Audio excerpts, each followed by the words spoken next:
نن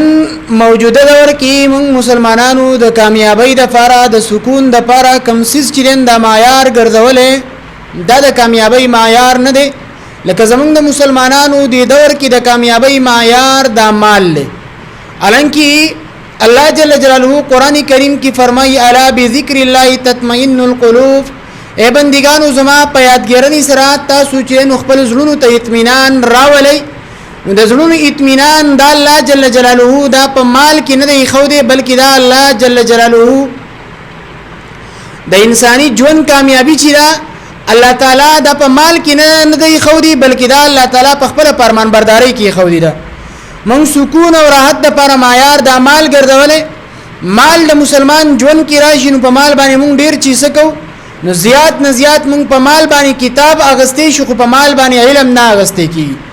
په مال باندې مونږ کپڑے اغستې شو لیکن په مال باندې جمال او عزت نه اغستې کی په مال باندې مونږ دوايي اغستې شو لیکن په مال باندې صحت نه اغستې کی او د رنګي مونږ په مال باندې رشوت ورکولې شو عہده حاصلولې شو د انسان مکاری او داغه سره چالبازي د په مال په ذریعہ باندې مونږ کولې شو لیکن په مال باندې کم محبت د انسان همدردی دا کم فکر د موږ شو اغسته نو لہذا کوم په خپل ژوند کې کامیابی او سکون غواړو نو بیا د پیغمبر اسلام تعلیماتو طرف ته برازو رسول الله صلی الله علیه وسلم فرمایي ما چې سراوړي دام عمرل پدی باندې ژوند تیر کو نو دا تاسو د کامیابی د لپاره دا پوره ده او کنا تاسو دا پری خو دو نو دا تاسو د ذلت او د رسوایی د لپاره پوره ده نن د مسلمانانو ژوند کې د پیغمبر اسلام سنت او فقدان دي د مسلمانانو ژوند کې د پیغمبر اسلام سنت دانشته د مسلمان ژوند روز په ورځ د رسوایی طرف روان دي داغي بنیادی وجه لري چې مسلمان د خپل کامیابی د لپاره د خپل سکون د لپاره معیار د مال ګرځولې الانکه تاریخ باندې کوم نظر واچو نو د دنیا تقریبا 22 ارپتی انسانانو دین خپل خاتمه د مرګ ژوند چې نو دا په خودکشي باندې کړي او داږي چې کله معلومات شي نو هغه د دې وجنه چې داغه په ژوند کې ډیپریشن مال ورسره لیکن سکون قلبي نشو اغسته الله جل جلاله فرمایي ک تاسو سکون غواړئ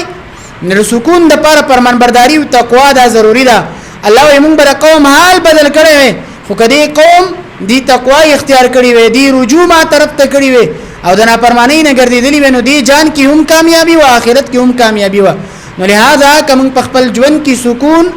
او راحت غواړو د ژوندۍ کامیابی غواړو چې زموږ ژوندۍ د کامیابی طرف ته څنګه زی نو د کامیابی د لپاره بنیادی تور لاولنې لاره د رسول الله صلی الله علیه وسلم اتباع کم شریعت مونتراوله پاګه شریعت باندې خپل ژوند جوړولې او د الله تعالی یادګرنه هغه په صورت د ذکر کې په صورت د تلاوت کې په صورت د مانځ کې کوم مسلمانانو من خپل ژوند کې راوستو دا کم کامیابی چې مونږ په مال سره رټو دغه کامیابی بیا الله جل جلاله مونږ ته په دې عبادتو کې چې نو په اکمله طریقې سره راکې او بیا به زمونږ د ناامیدۍ حالت هم نه بیا به داسیم نه چې مونږ برخبري ناامیدۍ تذکری د غیر سره کو نو لہذا په ژوند کې سکون د لپاره ضروری ده چې مونږ بر الله طرف ته چین دا رجوع کو د نبی کریم صلی الله علیه وسلم طریقې او سنت د خپل ژوند کې راولو دا به زمونږ د سکون ذریعہ هم ګرځي او زمونږ د کامیابی ذریعہ به هم ګرځي الله دې زمونږ د مسلمانانو د پیغمبر اسلام کامله اتباع چین دا نصیب کړي